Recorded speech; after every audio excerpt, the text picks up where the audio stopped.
Welcome to another edition of the LL Basketball Roundtable from the now familiar Broadcast Center, 101 North Queen Street. My name is Mike Gross for LNP, LancasterOnline.com, and the show is brought to you, as always, by Thaddeus Stevens College of Technology. We're talking about high school basketball, Lancaster Lebanon League basketball, and to do that, we've assembled the following consortium of experts. John Walk on the boys' side, Jeff Reinhardt on the girls' side. We begin with a trip to one of the LL schools, and in this case, it's the only remaining undefeated team in boys basketball and maybe the best shooting team we've ever seen in our league. So I hope they got some shots up during this video. John, take it away with your trip to LS. Yeah, Pioneers coming into this week at 17-0. They already have won the LL Section 3 crown, which is the 13th section title in program history. They're on a roll. They're averaging 8.8 made three-pointers a game. We chatted about all that with Luka Vranich, the do-it-all. You see him underneath the basket, rebounder, and Berkeley Wagner, who plays football in the fall and basketball in the winter. One of, I think, 4 varsity contributors for LS, or multi-sport student athletes. So we caught up with them along with Coach Berryman. So we'll take it to Lampeter Strasburg, get to know a little bit more about the Pioneers. How far back does this senior group go? Like, have you guys just been playing together since 3rd grade? Yeah, we've been ever since like 2nd grade. Me and Berkeley are on the same team. And then 3rd grade started. We would just be in tournaments and all of us together. For those who come and watch Lampeter Strasburg play, you're often going to find this guy around the rim. You're still giving out. How tall are you? I'm like 6'1", 6'2" with shoes maybe. And usually you're going up on the boards most of the time out of any Lampeter Strasburg varsity guys out here, and you're giving up a few inches, but yet you usually come out probably average close to double-digit in rebounds. What's the key for you to rebounding? Why are you so effective at it? It's like, I guess we're not that tallest team here, so like you got to get a rebound to get a stop and finish the stop. So like you just got to just about having grit and going up and grabbing the board. You guys do a lot of things well. One of those things that you're probably well known for, at least so far this season, is three-point shooting. Where did you kind of see maybe that transition in shooting more threes from this group? Like, was it back? Are you watching the Golden State Warriors a half dozen years ago, and you guys in 3rd and 4th grade come to practice and, hey, coach, I'm just going to start launching threes, and now it's just kind of carried over? Where does that come from? Honestly, I don't really know, but I think that it helps when you have Luka and Ty, who are such good passers and penetrators, so you're always wide open, and when you're wide open, I mean, most of them are going to go in, and that creates, you're shooting even better. Are you a coach that says, okay, we're focusing on the next game, whether it be effort or Cook-Calico, but are you also kind of coaching them or teaching them or talking to them in a sense of big picture things? You guys got to do these little things well if you want to compete for this? Yeah, I mean, we always talk about that a little bit, about, really wanting to win the league title again. We'd love to do that, and we haven't won a district title since 2002, I think it is. So, so when we talk about things where we can improve, it's like these are the things we need to do if we want to reach those goals. So we do focus on that, to try and get there. But from a game-to-game standpoint, I'm focused on effort. I watched video over the weekend, and Coach Gaffey's doing a great job up there, and we'll be going over that today so that we can prepare for the game.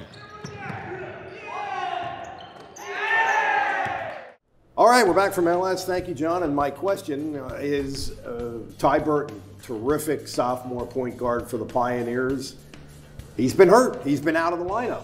What's up? Yeah, so I think it was 10 days ago as we record this, playing at home against Elko. He gets injured, I think 3rd or 4th quarter, goes down with like an ankle thing and gets back up, gives a thumbs up to his coach, plays out the rest of the game. Yeah, I see him on crutches afterward. I don't put it in print because I remember a couple years ago, Seth Beers, I saw him on crutches afterward. He says, hey, don't publish this in the next game he was playing. So I'm like, oh, maybe Burton does the same. But turns out high ankle sprain. He's missed, I believe, 3 games now as we record this. However, when we were out at practice on Monday, he was practicing. He was shooting as a little thing on his ankle. It's a high ankle sprain. More than likely, by the time you watch this, he will have already returned. So I think that's worth noting, though, because I should have mentioned that before we recorded, in the sense that, okay, Lampeter Strasburg's top leading scorer goes out for an undefeated team. They haven't missed a beat. And they really haven't. Wow. Yeah, and it's one of the things we talked about before is that as good as this kid is, and he might be the best player in the league, they don't really need him to dominate the ball and do everything. Yeah. And I think they've proven that in his absence. And it probably helps in the sense that, okay, teams know that he's really good, so they got to keep an eye on him. So anytime he has the ball, okay, single, double team pickup, help defense, he's dribble driving, which might help out the kickouts to the outside and lead to as many three-pointers. Absolutely, absolutely. All right, let's sort of do a survey of what we've seen lately. Turn it over to Mr. Reinhardt on the girls' side. I've seen a lot of ties. Tie is the popular word on the girls' beat these days. Section 1, Section 3 to start the week are both tied. I thought he meant tie. I thought you were Ty Bird? Not a Ty Bird? No, tie. T-I-E. A lot of ties in the girls' game. I feel you. And again, we're recording Tuesday, and the big games are Tuesday night. Sorry, gang. Hempfield 10-1, Penn Manor 10-1, out front in Section 1. Township still mathematically alive at 7-3, and Township has a huge week. Tuesday night, Township hosts Hempfield in their awesome rivalry. Friday night, Township hosts Penn Manor. Penn Manor gets Cedar Crest on Tuesday. Hempfield gets McCaskey to finish up next week. They're both 10-1. We'll see what happens. And by the way, we're asked all the time, what's up with the one-game playoff? There is no more one-game playoff. I was informed. I forgot. Even for section titles. Even for section titles. They are now co-champions, and they will go to the tiebreaker criteria, head-to-head. Section record. District power rating. Coin toss. To see who get coin toss. I can remember one coin toss, like since I've been doing this for 30 years. I remember a coin toss one year, and I think Enville Cleona was involved one way or another.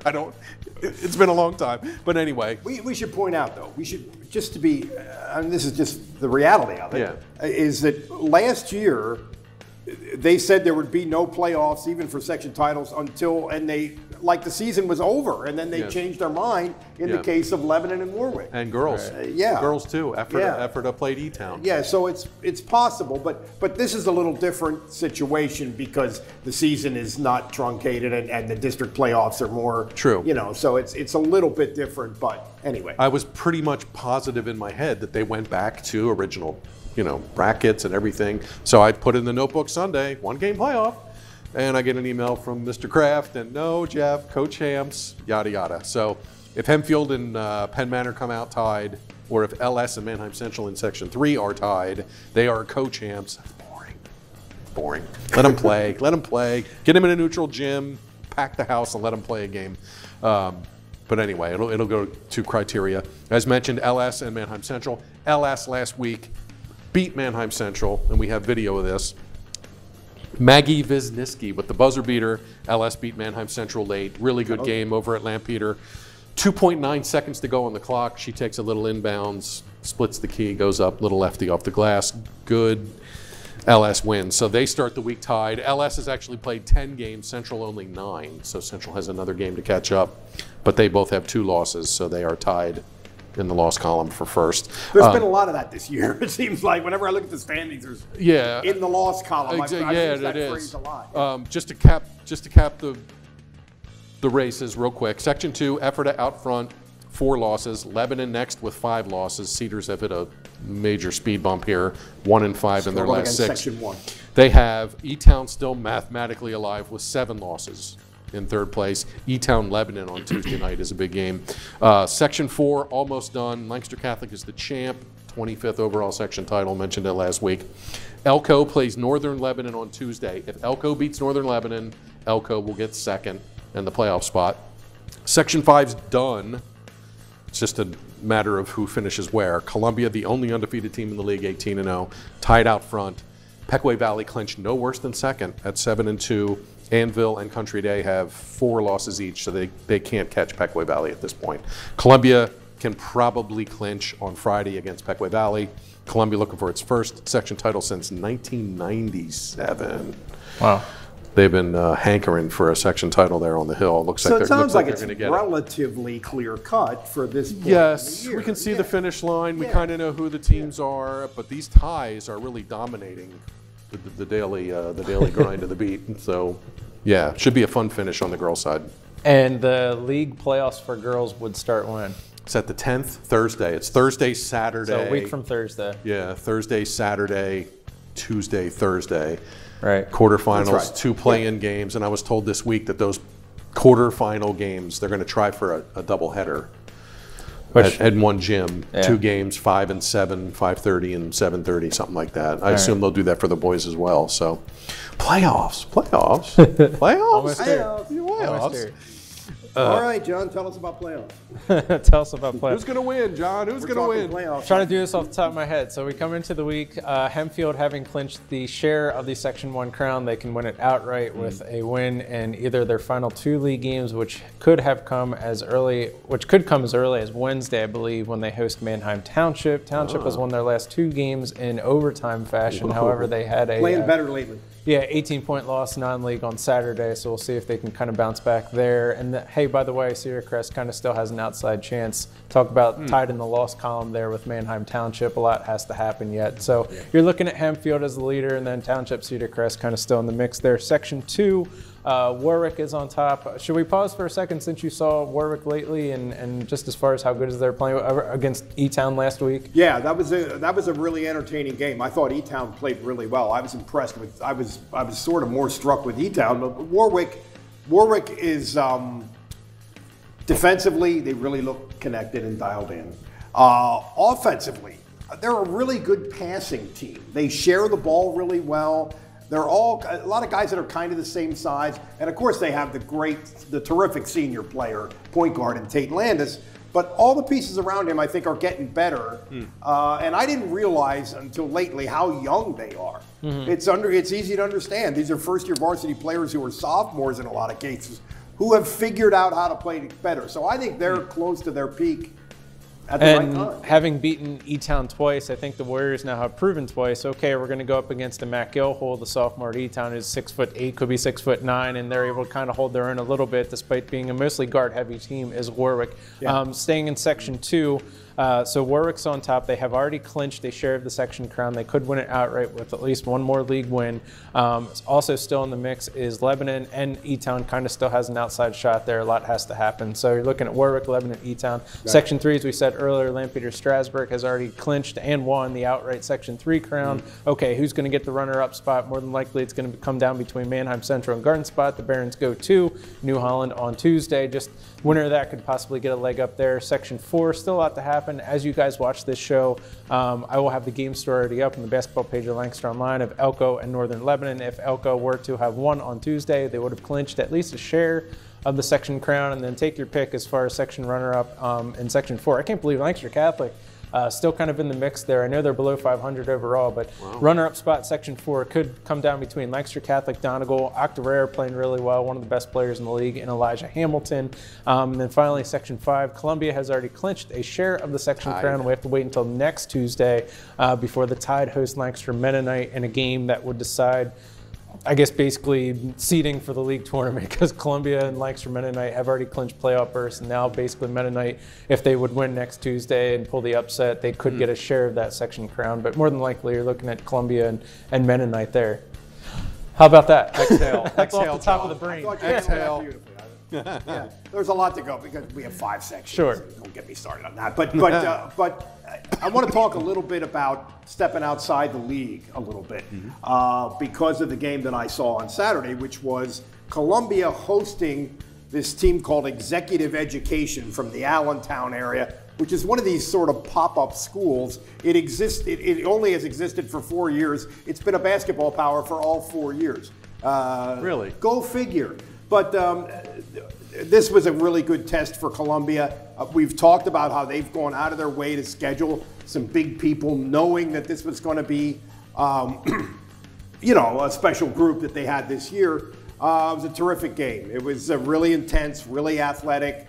Executive Education won by 8. The sobering thing for Columbia, I think, is that Executive Education was without a 6'6" point guard who's going to Florida State, maybe their best player. Wow. So that's kind of sobering.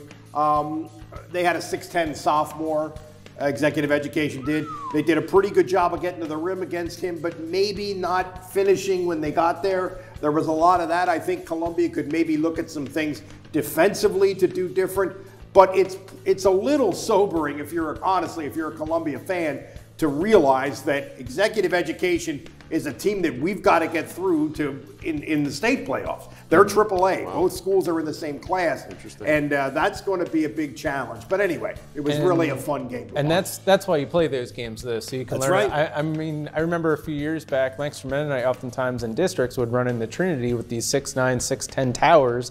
And I remember going to the Blazers practices, and they're using tennis rackets For real. around the basket. Yeah. So maybe that's something that Columbia could do kind of moving forward, should that game happen again. But That's funny. At least, okay, they don't have their best player did executive education, but I still think they had, 2 or 3 starters who are going Division I? Yeah, they had kids going to Drexel, who was a very good player, and they have a 6'10" sophomore who was, he wasn't much of an offensive player, but he was really a factor on the defensive end. They did get him fouled out, though. He fouled out with about 5 minutes left. And Columbia shot the 3 pretty well. So, I mean, if you go back and do a checklist of what has to happen for us to compete with teams like this, they would have checked some of those boxes on Saturday, and they still didn't get it done. That wasn't like a blowout. Was it 8 Oh points? no, it was not a blowout at all. it was like In fact, close. Columbia had the lead early in the fourth quarter. Yeah. It was. I would say it was closer than the final score, and the final score was 69-61, I think. Yeah. And I thought it was anyway. Very entertaining game, and it's Columbia getting ready for what's next. Another example of that will come Saturday when Harrisburg hosts Chambersburg. Right. Out of the mid-pen. That's another one. And by the way, talking about remaining undefeated teams, I just want to throw this in. Lampeter Strasburg being the only one left in boys.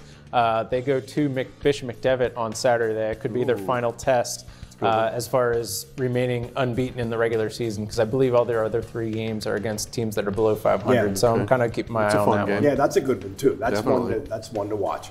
All right.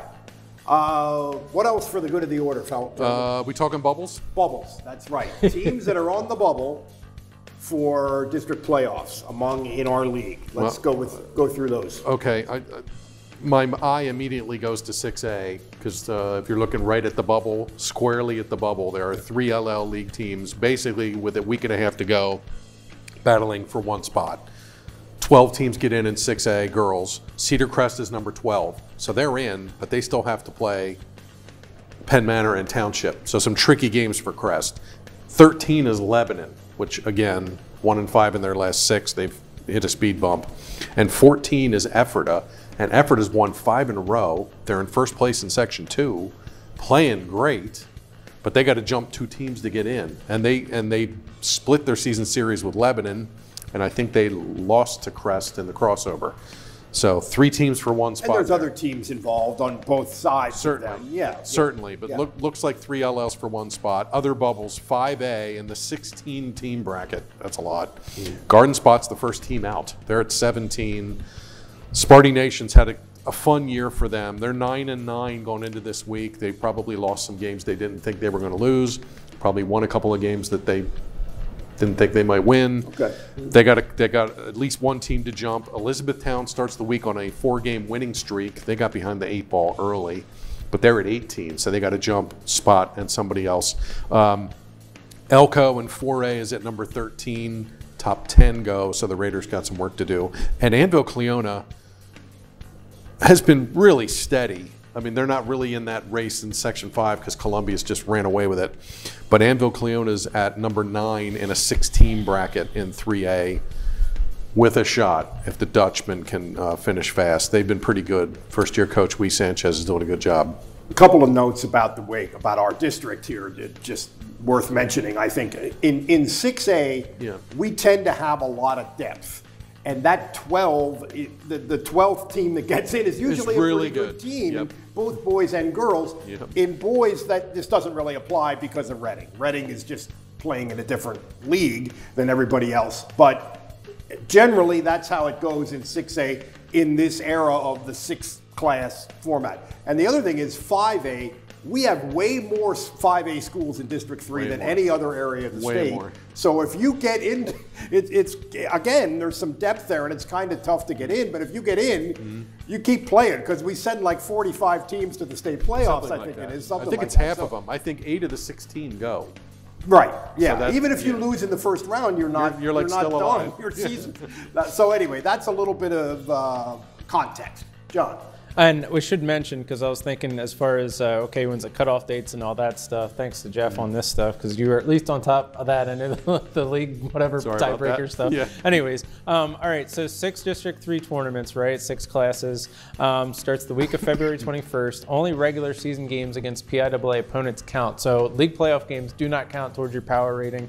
We should also mention that the freeze date for at least scheduling new games toward the power ratings, you got to schedule them by January 29th, and the cutoff date for those games to count for ranking purposes is February the 12th, which I believe is 2 weeks from Friday or next what have you. Saturday or something. So just keep that in mind. All right, 6A. As far as coming into this week, there's top 12 teams make it in Class 6A. Currently in right now, Hempfield, Warwick, Lebanon. On the bubble at number 13 is Manheim Township. They're 9-8 overall. McCaskey, I should mention, is at the number 15 spot. 5A again, 16 teams make it. Currently right now, Lampeter Strasburg atop the 5A power ratings. Number 7, E-Town's in. Number 9, Manheim Central still in.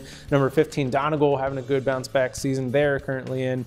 And then kind of on the outside looking in on the bubble, Octorara, 8-7 overall. They're currently at number 17. And again, top 16 make it there. Class 4A, top 10 teams make it. Right now, number 7, Elko would be in. Meanwhile, number 14, Northern Lebanon, sitting there kind of 4 spots out, which is why Tuesday's game, Northern Lebanon, Elko, kind of has district playoff implications there.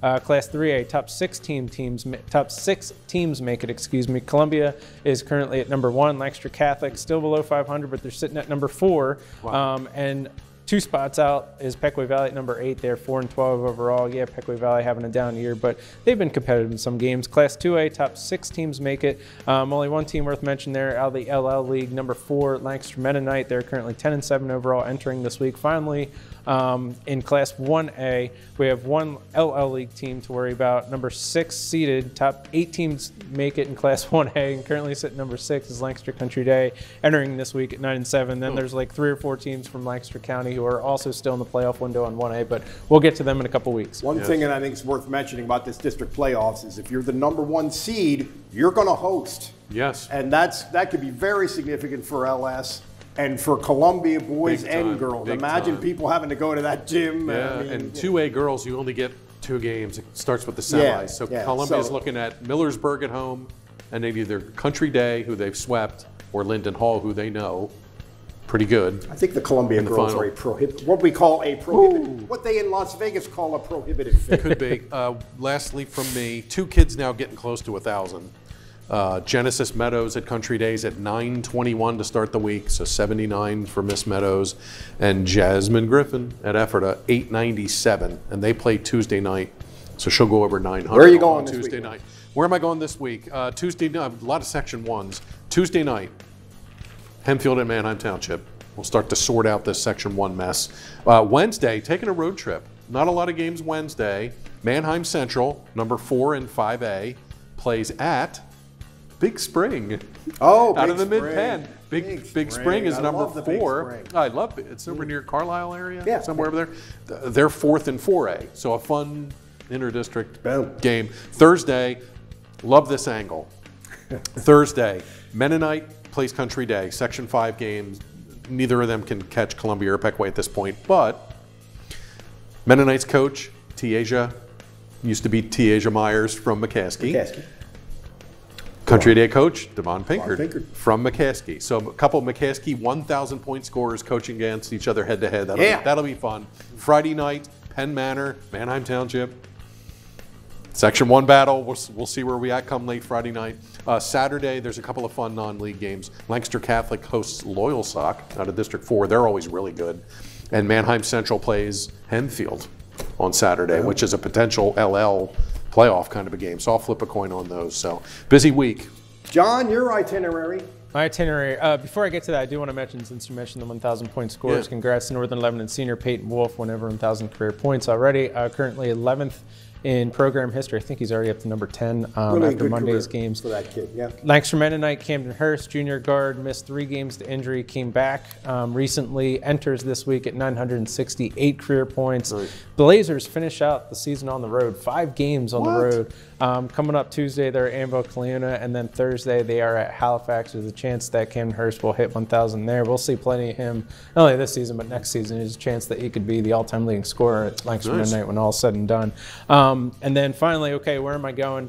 as you guys watch this, since you talked about, former McCaskey players going head-to-head Tuesday night, Northern Lebanon at Elko. Should Elko win that, they would clinch the Section 4 crown. It would be the Raiders' first Section crown since 1992 when Elko coach Brad Connors and Northern Lebanon coach Chris George were Raiders teammates 30 years ago. So I thought that was interesting. Nice connection. Love those angles. Thursday, kind of going outside the box in a sense, going over to Mount Calvary Christian based in Elizabethtown. They're currently undefeated, I believe, at 16-0 atop the District 3 Class 1A power ratings. They are hosting La Academia, coached by McCaskey alum Jerry Johnson.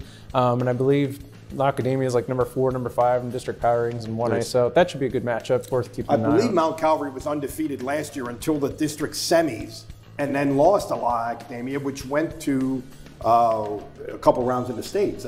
Won the district and went a couple rounds in the state. This year, I think Mount Calvary might have a little bit of an edge.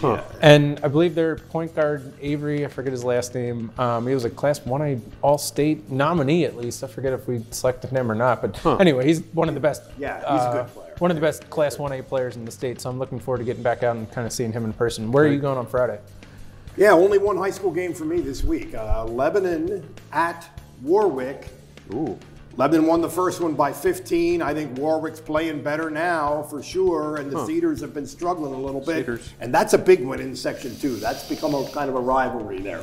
And worth mentioning, Saturday, Central Dauphin, I believe, is going to Hempfield, numbers 2 and 3. Actually, Chambersburg. Excuse me. Numbers 2 and 3 in the District 3 Class 6A power ratings earned this both week. teams are like 15 and 2. So district playoff preview there. We'll be covering that. I don't know if it'll be you or a freelancer. I don't think it's going to be me. So we'll be out at that game anyway. So a lot of big games coming up.